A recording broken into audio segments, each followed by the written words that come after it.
সারা বাংলাদেশকে দল ধর্মের ঊর্ধ্বে উঠে ফুলের বাগান হিসাবে আমরা সাজানোর চেষ্টা করব ইনশাআল্লাহ। মানুষে মানুষে আর কোনো বিভক্তি, ভেদাভেদ আমরা আর দেখতে চাই না। আমরা দেখতে চাই আমরা সকলে মিলে আমাদের পরিচয়, আমরাই বাংলাদেশ।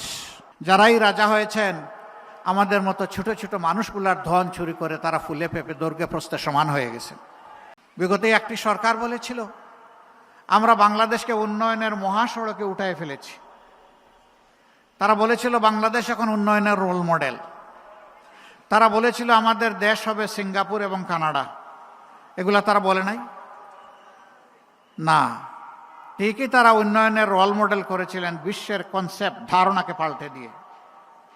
তারা রোডের বদলে কি ব্যবহার করতেন? আরো জুড়ে বলেন, কি ব্যবহার করতেন? বাঁশ।